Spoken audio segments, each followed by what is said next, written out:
I am a little nervous. And the thing is, I come from a background of, a lot of you know me from reality TV. I was on a funny little show called Temptation Island.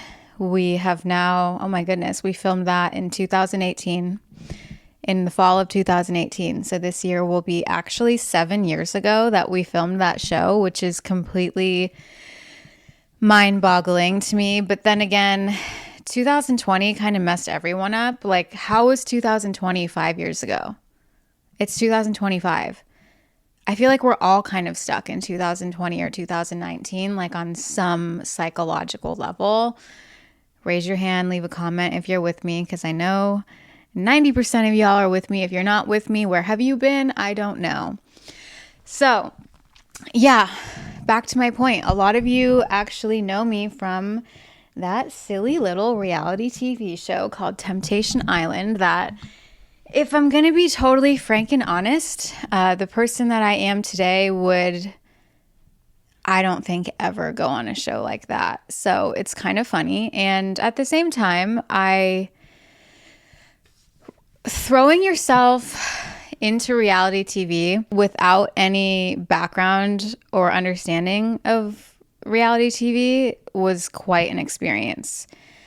I had never watched reality television before in my life, not even like The Bachelor. I literally went into that experience like not only having no idea what to expect, but also like so adorably naive about the whole situation, just being like, oh my God, they're going to send us on dates and they're professionals, like looking all over the country and handpicking people that are perfect for each other, and maybe I'll have a real chance at finding like my person. So needless to say, being on reality TV was quite the adventure and experience. And I'm sure at some point I will go more into that and discuss that more in depth. I do just want to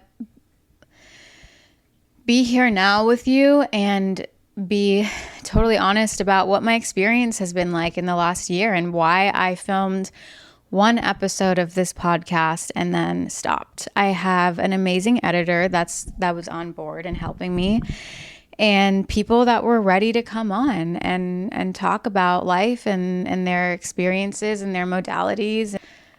What I've been through the past year since the beginning of that journey and the spark of the idea to start this podcast has really brought me to this point of like just completely letting go of perfection.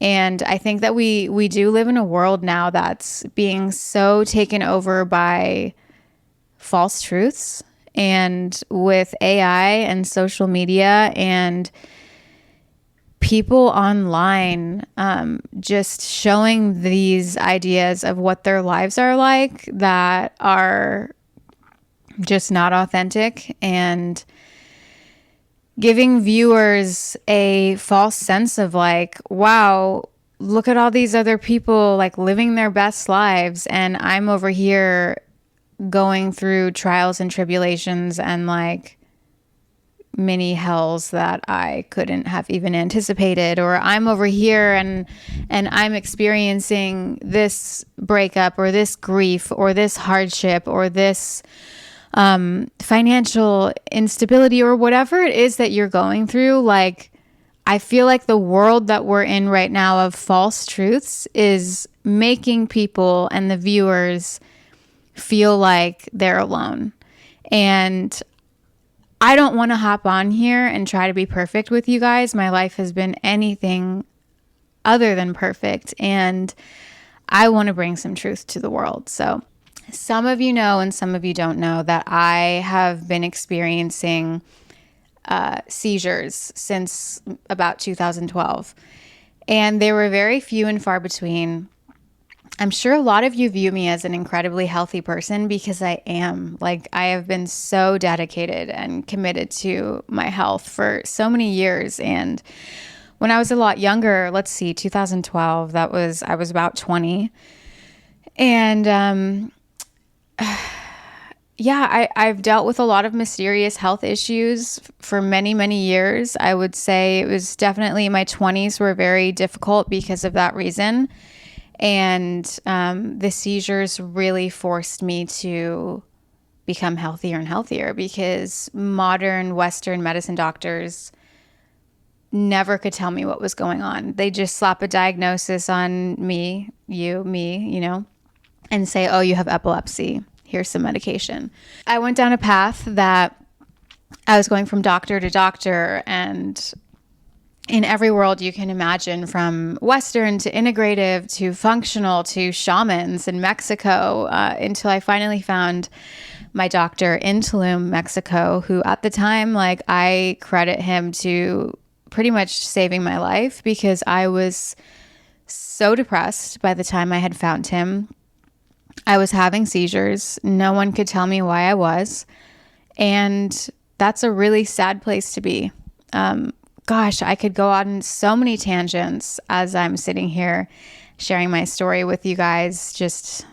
And I think we'll save them each for another time. But again, coming back to the idea of perfectionism is like part of one of the voices in my head that's been like, oh, you can't do a podcast because you're so unorganized. And I do have a little bit of an ADD brain, and that's okay. I mean, hopefully you enjoy sitting here chatting with me. And if you don't, like, there's a million other things that you can go listen to on the internet. So that's totally fine. But you're all invited to my corner, and I welcome you with so much love. Going back, my doctor, Dr. Qua in Tulum, Mexico at the time, I really credit him to basically saving my life, because I was in such a dark place at the time. And we'll never know exactly what worked, because we tried everything from ozone therapy to neural therapy to diet changes to stopping bleaching my hair blonde and not putting bleach on my head to light therapy. And like, I don't even remember. We did intravenous, we did heavy metal chelation, and we just did it all. And he was one of my biggest cheerleaders. And he passed away in 2017, unfortunately, which I love that man so much. But I went about 6.5 years without having any seizures. I was totally like, that wasn't an issue for me when I went and filmed the show. Although I was always very like mindful that my threshold was lower than like the average person. Because if you have a seizure, anytime you have a seizure, there's something called a seizure threshold. And that every time you have a seizure, that lowers. So I remember like when I did do the TV show, I was like so specific about getting sleep. I don't know if you remember. I don't know what episode it was. Was it episode 1 when I was supposed to go on that date with Evan? And there was all that drama the night before. And I'm just like, I don't even know what's happening right now. I just want to go to sleep. Like, we're supposed to wake up in 5 or 6 hours. And I don't even know if I can wake up in 5 or 6 hours. So the little story behind that is like, sleep is just so important to me, because it's part of why I take, or how I take care of myself. But okay, so where were we? I hadn't had a seizure in about 6.5 years. I was pretty much, it was something that was always in the back of my mind, but I could kind of like chop it up to something in the past, sort of. And wow, how much do I want to share at this point with you guys? I think I'll cliff note it for you. So 2020, man, like literally everyone I know, 2020 was such a difficult, life-changing year. But the crazy part is, it wasn't necessarily because of the pandemic or the virus. Like, the people that I know, myself included, like really went through some serious personal challenges, traumas, trials, and tribulations in that year. And so for me, I mean, on top of what we were all dealing with as a collective, I moved out of my home in Venice Beach that I was in for years and was completely in love with. Ended that chapter. I was in a totally toxic relationship that I just look back on. I'm like, quarter life crisis, whatever you want to call that. That was that. I went to Maine in September 2020. And while I was there, my dog, Chuska, who was my best friend, like I've had dogs before. Some of you have had dogs before. And then there's always that one, cover your ears, Peanut. There's always that one that is just like your ride or die.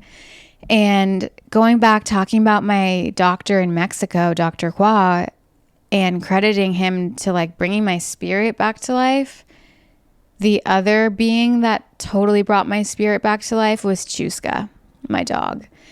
Because when I had pretty much given up, like when I met Dr. Qua, I looked like a ghost, acted like a ghost, sounded like a ghost, showed up in his office, barely had a word to say, because I was like, this is my last try at trying to get healthy. I don't even believe you that you can help me, because every other doctor I've been to hasn't been able to. And at the same time, I shortly after was in Koba, which is near the Mayan pyramids outside of Tulum, and found this puppy who was on death's door. Oh, she was about 6 or 7 pounds. I'll never forget the image, get the image out of my mind from when I first saw her, and she was laying in the ground in dust and covered in bugs, and she was dying. And I picked her up, and she was just skin and bones. And long story short, I brought her to a vet. First vet was like, what are you doing trying to save this dog? She's going to die. It's useless. Brought her to the second veterinarian clinic, and they gave her some fluids. And long story short, we did wind up saving her life. It took about 3 weeks for her to start walking on her own, but within 3 months, she was from 7 pounds to 45 pounds. And getting to see her go from like death's door to living every single day the way that she did. Like, guys, there's a stigma against rescue dogs that you don't want to get a rescue dog or they're dangerous or something. Let me tell you something about rescue dogs.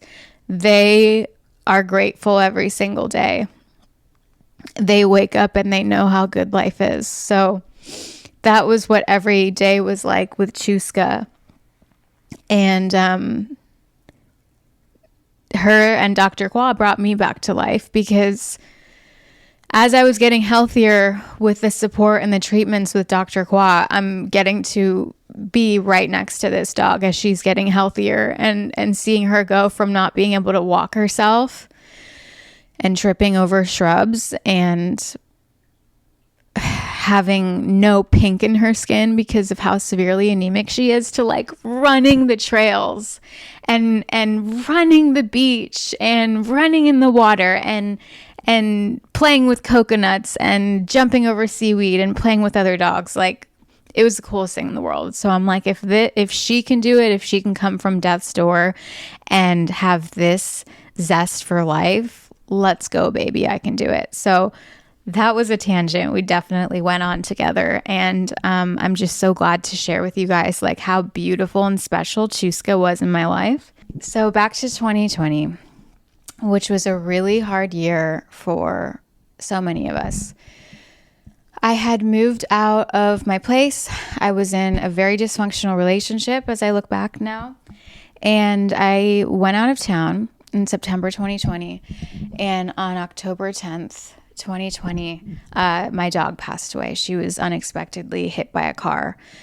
And it caused the heaviest grief in me. For the first time in my life, I was so scared of being alone. I mean, I am like Miss Independent, like introvert, love being alone. After this happened, I could not be alone. I was waking up like in the middle of the night, just crying and screaming, and stayed in this dysfunctional relationship longer than I should have, could have, because I was so afraid of being alone to just internally deal with this grief. And after that, in November 20, fast forward, so there's a lot that happened in between that's kind of irrelevant. I'll spare you, but essentially, like, I was going through the grief process, and I'm sure a lot of you know what that's like. And if you don't, I'm so grateful that you don't. Fast forward to 2021, and I got COVID in November, I believe it was. And I had a seizure for the first time in 6.5 years, I think. As scary as that was, I kind of just chopped it up to like a one-time thing. It's like, okay, that happened once. I had COVID and moved on. I think the last few years have taken me down a road I couldn't possibly have imagined. And going from living in Venice in the Instagram era of influencers and the start of all of this stuff, the AI and the facades and the perfect lives and the perfect come and enjoy a day with me in my perfect life and all that stuff. I was on reality TV, which was beautiful and hard, and all that came kind of crashing down with the pandemic. And then I went through the hardest few years of my life, maybe. One of those dark nights of the soul, which if you don't know what that is, look it up. Maybe you've had one. If you have, I love you so much. And I know that we come out the other side better and stronger and greater than we were and more developed and funnier, because, man, trauma makes you a funny person. Let me tell you. My therapist thinks I'm funny. My friends, my best friends think I'm funny. I think Peanut thinks I'm funny. So that's all that matters. The last few years have been insane. And they have forced me down a path of, again, searching for and finding true healing. Forced me. This past year, I mean, the whole point of what I was saying, like, I swear, like 15 minutes ago, I have no idea, I'm not timing this, was why did I start the podcast and then not do it? Well, last February, I recorded the first episode, and then I started having more seizures than I've ever had in my life. To me, they were back-to-back seizures. To everyone, they wouldn't be considered that. There are some people, bless them, seriously, that have seizures every single day. Last February, I recorded the first episode, and in March, I had a really terrifying seizure.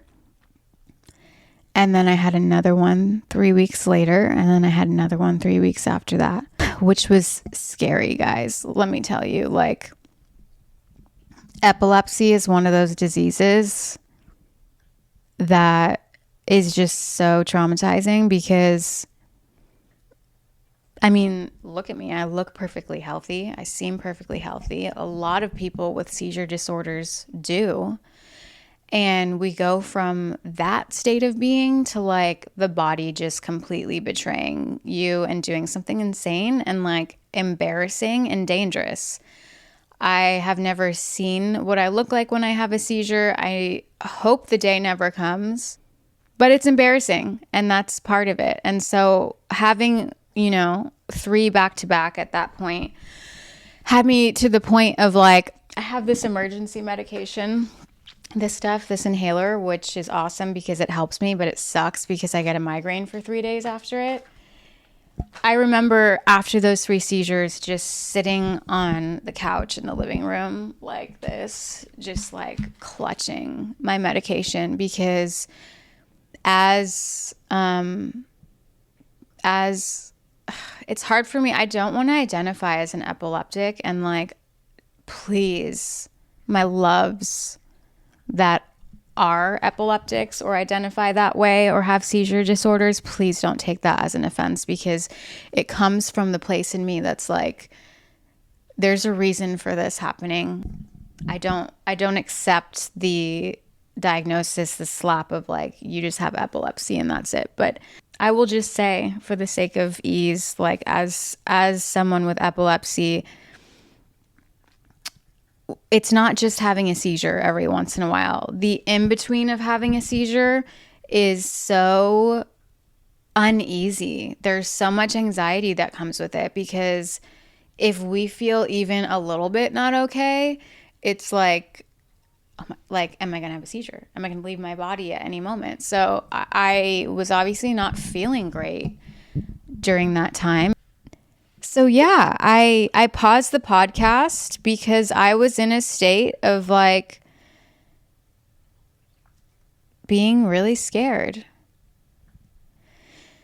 and not knowing what the frick was wrong with me, why this was happening. And I remember one day, not long after that, I was laying on that same couch and I logged into Instagram and I saw my friend, not friends at the time, but I saw my friend Vince Pitstick, I hope I'm not butchering your last name, Vince, doing a live on his Instagram. He's the founder and owner of Vital Coaching, formerly known as Nutrition Dynamic, doing a live on his Instagram called Metabolic Mondays, I think is what it's called. And this man is brilliant.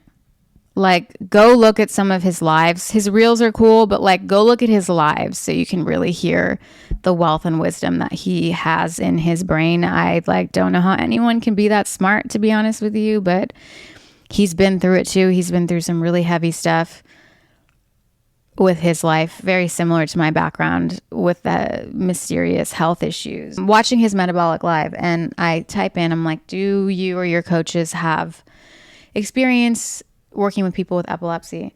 And he answers me on the live and he says, yeah. He said, I'll take you on myself, message me. Well, we're going to get this.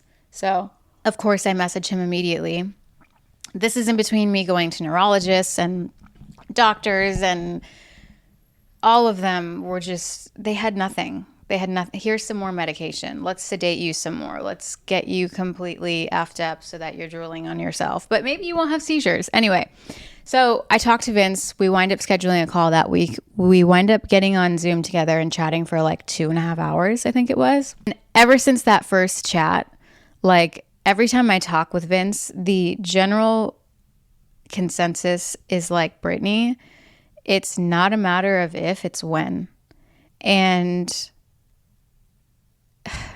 I trust this man with my life. That is huge coming from me. This is not an advertisement. This is not a shout out. This is me sharing my story with you guys pretty much in real time. I don't know. I want you to know what I've been going through, because I know you guys have been going through some seriously hard stuff too. And I keep wanting to say hard cuss word, and I don't know how this goes. I don't know if we're allowed to curse on Spotify or YouTube or wherever this is going to wind up, but you know, I think everyone's going through some hard shiitake mushrooms right now.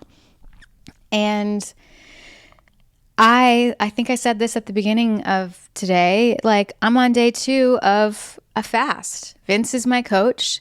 I trust this man with my freaking life. Am I allowed to say that? I believe in this path and this journey that I'm on. And I also believe that, I truly believe, who else hates hearing this when you're in the thick of it? But I truly, truly believe everything happens for a reason. God help me when I was going through seizures, when I would wake up injured because my body, quote unquote, betrayed me. That's not what I wanted to think, believe, or hear, that this is happening for a reason.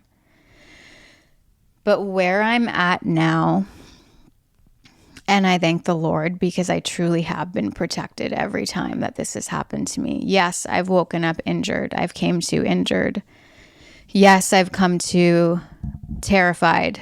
And yes, I've dealt with migraines that lasted for 3 days and legs that felt like they had walked 2,000 miles in the Sahara Desert, because my muscles were in so much pain from going through those episodes. But where I am now, after a really hard 2024, which unfortunately I know a lot of you can relate.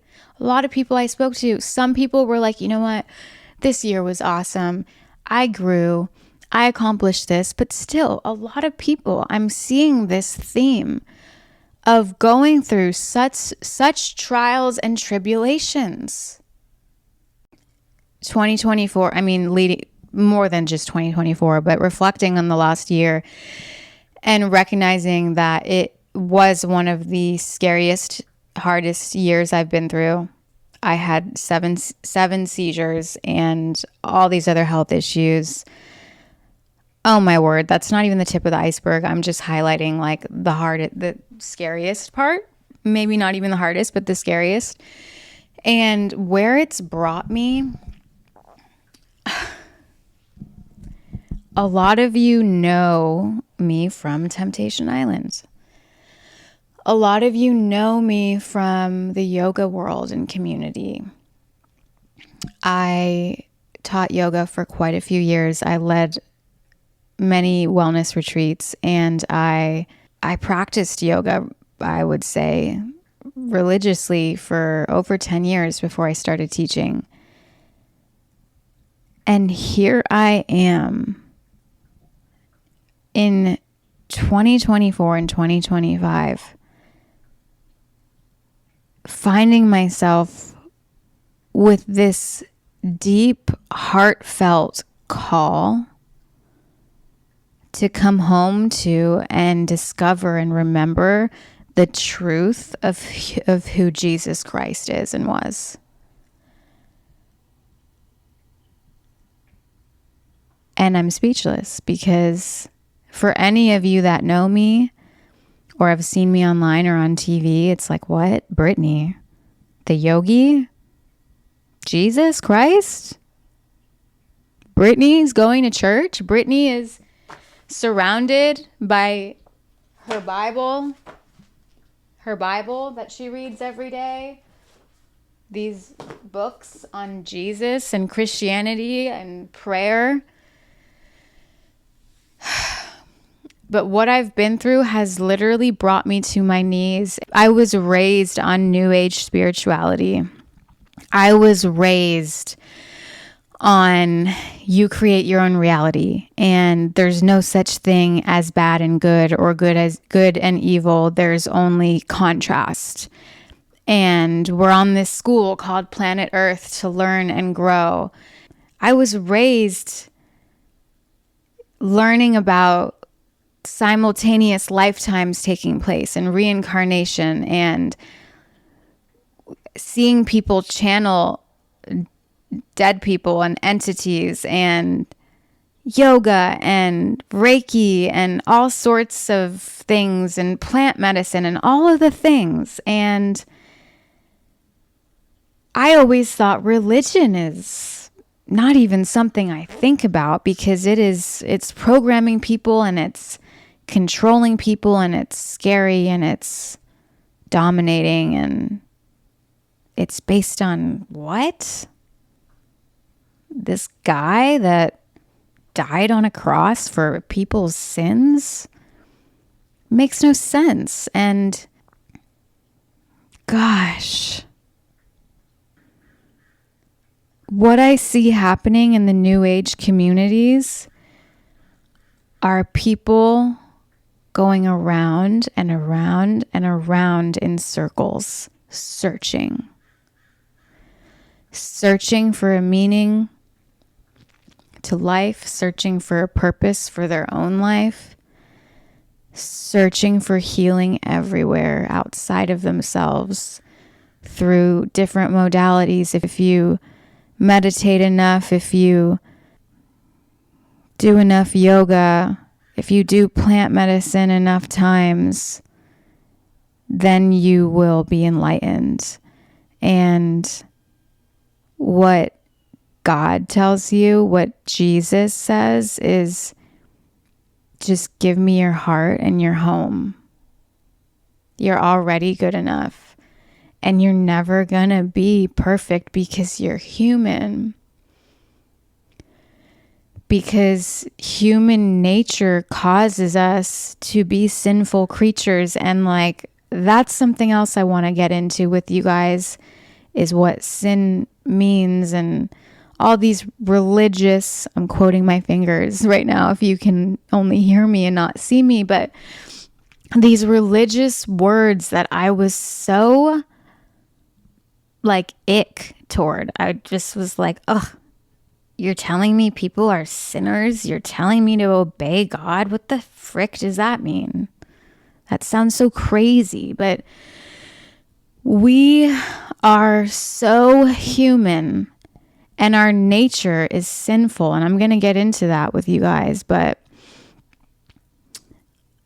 like all these people in the New Age community that are trying so hard to create their own reality and be their own gods and goddesses and messing with their psyches by taking all this plant medicine. And like, how tired are you, man? Because I know a lot of people from the New Age community that got real tired. And they came home and they found Jesus was there, waiting, ready the whole time, with so much love. Just like, look, when you're ready to come home, I'm here. And I love you. And I've always loved you. And I'm not talking about religion, guys. Like, really. I'm talking about the truth of who Jesus is and was. This is a human being that came down to earth, that was also God. He was human just like me and you. He experienced everything that you and I experienced. The pain, the suffering, the sadness, I was going to say doubt, but yeah, I think that Jesus experienced doubt. And you know where he went when he experienced that? He went home to God, who he calls, and a lot of people call, their Father, and leaned with his entire heart and soul into faith. And when he felt scared or he felt doubt or grief, he turned to God and said, let me do your will. I'm feeling these human feelings and emotions, but I am here to do your will because I trust you and I love you and I believe in you. And I know that God knows the whole picture, the big picture, so much more than we can know as little tiny, beautiful, awesome, imperfectly perfect human beings. There is a creator out there, if you want to call him Father or God, it doesn't matter. Our creator, our parent, where we come from, that knew us and loved us before we were born and knows the end, knows the whole picture, wrote our stories before we got here. And that's why people are so tired trying to hustle in this modern day world that we're in. It's so much responsibility to be the one that creates your own reality, to be your own God like that. Like, that's wild. When all we have to do is lean into God and into faith and trust with our hearts and take our suffering and turn it over and realize and remember we don't have to carry all of this. We're not meant to carry this. We're not meant to do this alone. We're not meant to make these choices on our own. We are meant to obey God. And I am so glad I just said that to you because I want to talk to you guys about something right now. like I said, I grew up, the language in religion, like I told you, it was such ick to me. Like, let's see, I wrote some of the words down that I want to talk about because I think this is so important. I want to talk about some of these words, these religious words that gave me the ick my whole life. And I just was programmed to be like, oh, they are controlling. They are programming people to be afraid and to listen to man-made church, and it's serving man. It's not serving spirit or God or whatever they're meant to control. But I just want to go over some of this with you because the things I have learned recently as I have opened my heart to Jesus I feel like the wool has been removed from my eyes as I'm like, oh my goodness, I have been reading it and feeling it in such a programmed way. So let's start with obey. The word obey God, being obedient to God, having obedience for God. Right? Like that's something that I always felt really, what is the word I'm trying to think of? I always just felt adverse to that. So no, that doesn't align to me. But I've really sat with, what does it mean to obey God? And what does it mean to be obedient to our God?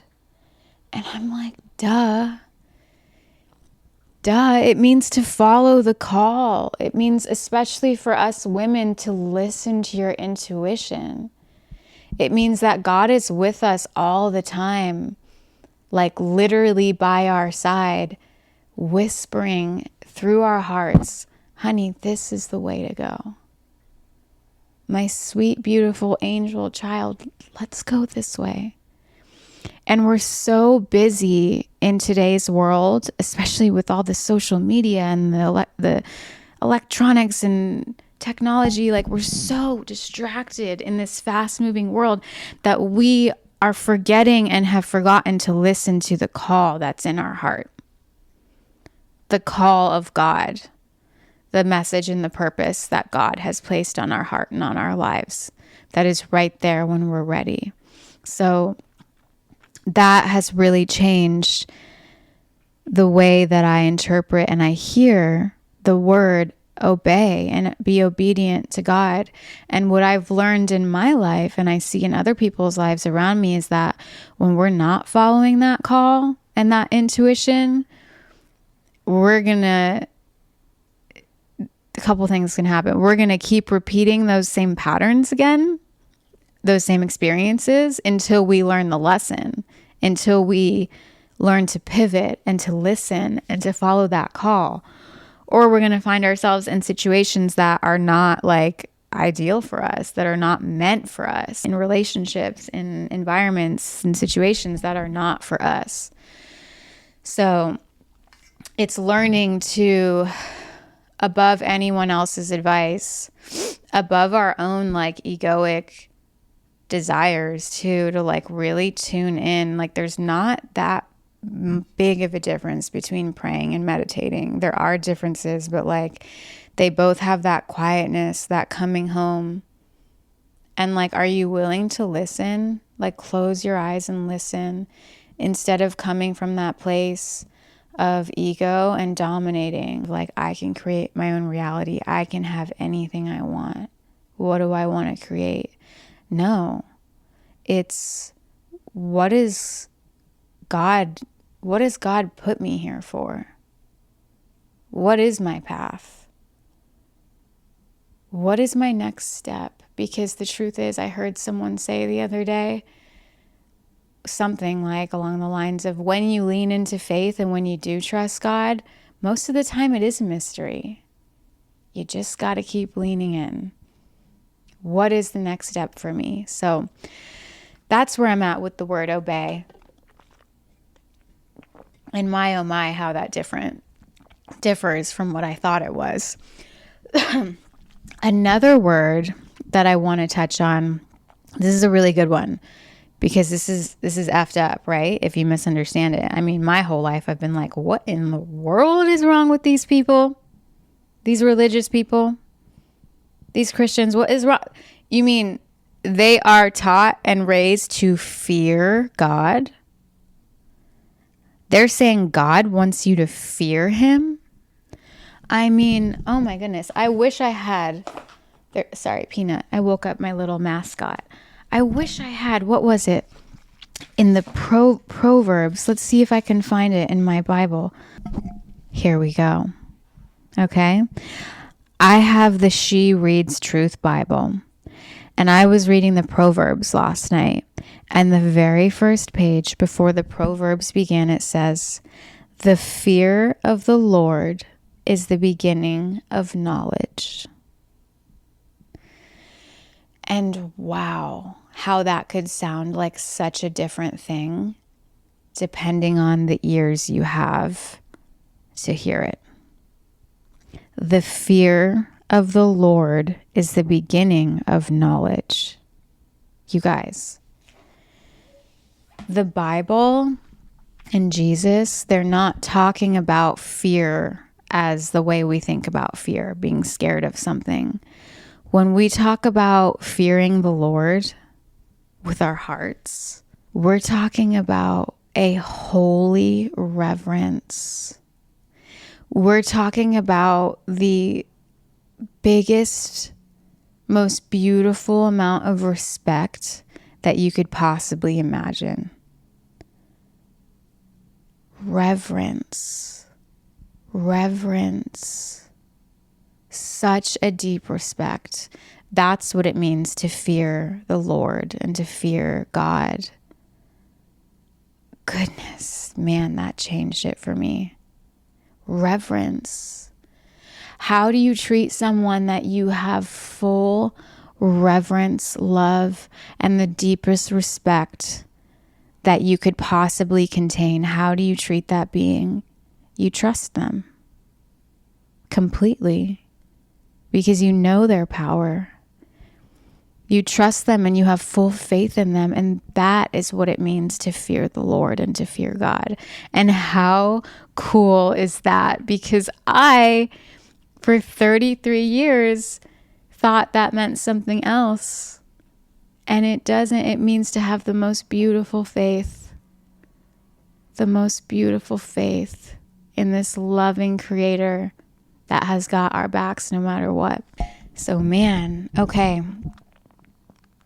I guess while we're on that like path, there's another word that is, to me, it's not as heavy as I thought the words obey and fear were, but a word that comes up a lot of the times too is serve. To serve God, to serve God's will. And to me, that's very like on par with obey and being obedient. And what I was just saying, it's like really coming home to yourself, checking in and like feeling into your intuition and connecting and having that relationship with God of like, what will you have me do? Where will you have me go? To me, serving God is pretty much the same as obeying God, which is like following that call. It's getting out of our own way and being like, I am such a divine being. I was created so perfectly in God's image and I have purpose. What is that purpose? So getting out of your own way, your own mind of like, I want to be this, I want to be that. I mean, don't get me wrong. It's beautiful to have goals and things that are fun for you and things you want to create, but like still continuing to check in as you're moving through life and doing those things and being like, God, what will you have me do next? And just making sure that you're allowing the Spirit to come through you as you're being a living, breathing creator yourself as a human being. This is a heavy one too. The idea of being saved. I always thought that sounded really messed up also.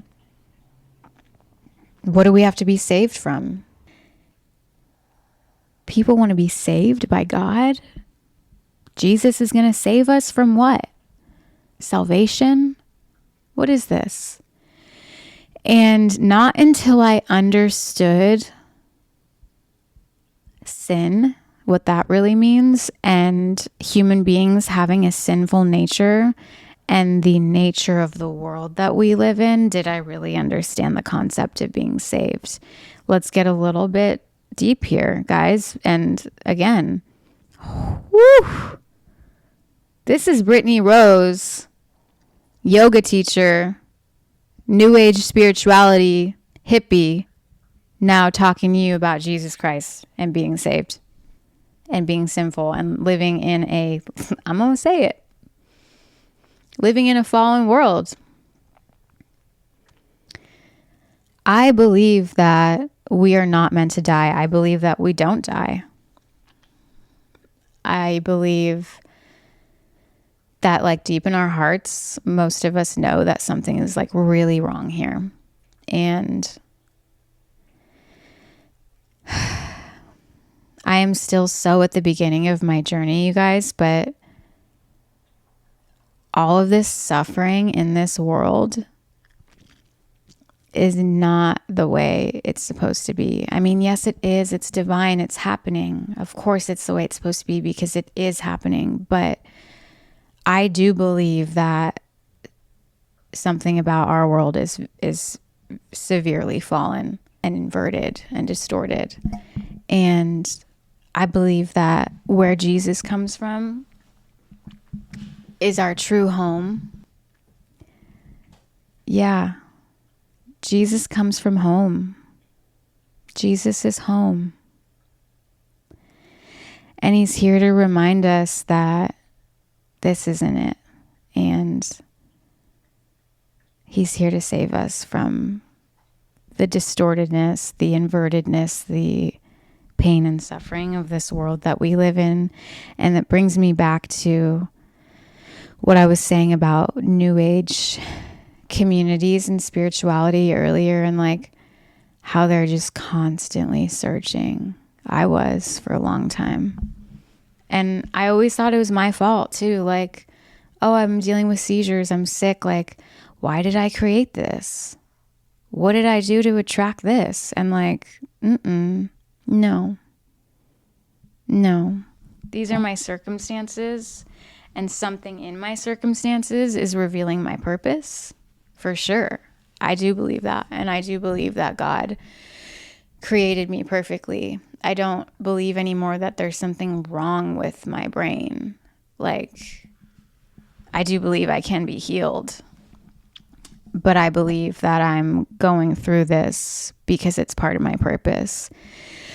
And my point was that I see so many people in New Age spirituality, and frankly, a lot of people in general, I'll reiterate what I mean in a second, but like just constantly searching in circles for years, searching for meaning. And then I see other people that whatever their beliefs are, community they're in, like people that can have all kinds of successes, and they do have all sorts of successes. Maybe they're at a point in their life where they have everything that they dreamt of before, and yet they still feel unfulfilled and empty inside, because what we're searching for and what we're really yearning for is nothing we can achieve here. What we are yearning for is our home. It's where we come from. And Jesus is here to remind us that he's home. He's waiting for us. And we're going to go home at some point. And we can go home right now if we just connect with him. And let me tell you guys, like, when I first started hearing the call of like, Jesus is calling you, Brittany. And I'm like, what? The heck? No. Don't you know who I am? I mean, what? When I finally started to listen, it led me to tears, and it still makes me cry every day. And like, I don't cry, you guys. I do not cry. Like, I cry like 3 times a year, maybe. And I've cried like 15 times in the last 2 weeks because of Jesus Christ, my old friend, Jesus. And when I go to church and I'm surrounded by beautiful believers, loving people that are just there to remember and to connect to God and each other, and they sing gospel music together, and they praise Jesus, this perfect man, a complete mix of humanity and God. I cry. Those tears, you guys, that are just the kinds of tears that like completely skip your cheeks and go straight down to your hands. And it's a release that I've been waiting for years. And I just would want to end this today on one other thing is that I've been fully seeing and experiencing in myself and others as I've leaned into Jesus and God and this. And by the way, Jesus and God is not fear me. It's not obey in that way that we used to think it was. It's love. It is a pure, all-encompassing, massive love beyond anything else that's of this world. And so the last thing that I would like to say, I guess, here is that especially through the trials and tribulations, when you have real faith in God, not the desperate kind of faith where you're begging and pleading, although that definitely has its place because we're human and man, we suffer and we get desperate sometimes and we're going to beg, we're going to plead to God. Please, God, help me. Please, God, why is this happening? Please, God, I know you can.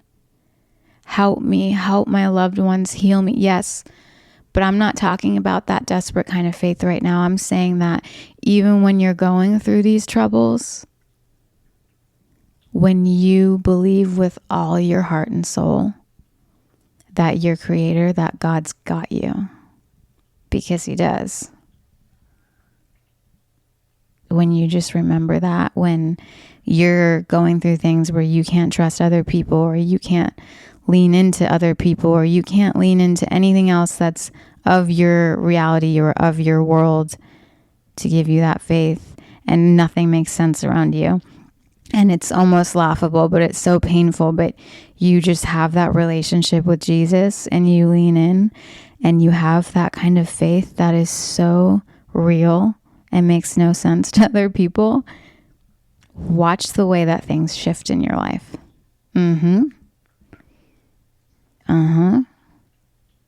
When you say, God, I believe you. I have faith in you. This might not make sense to me right now. This is crazy to me right now. But I know you've got a plan. And I feel, and I will hold that faith in my heart until it reveals itself. When you hold that kind of faith, get ready. Get ready, because some beautiful, crazy stuff is going to happen in your life. And you just got to keep trusting. And in the meantime, take the best care of yourself that you can, care of yourselves that you can, of your body temple, your mind. Protect your heart. Open your heart fully to God and believe it. And I'm not here to preach anything, please. I am so sorry if it came off that way. I am not even religious, I think. I don't know yet. Right now, who knows what's happening, because this is beyond my control. I am not talking about religion. I really am not. I'm talking about the truth of Jesus. Because when I finally opened up, I think my camera just turned off again, but when I finally opened up my heart and was like, fine, something's calling me that I can't control. What is this truth that's calling me? oh my God, the love that I found there. The love. So I am not trying to convince anyone of anything. I'm not trying to convert anyone. That makes no sense to me. That's not who I am. I am inviting you to just go to that place, that quiet space in your heart that knows real truth. And to maybe just be like, what if Jesus is an old friend of mine? If he was, what would that feel like? What would that look like?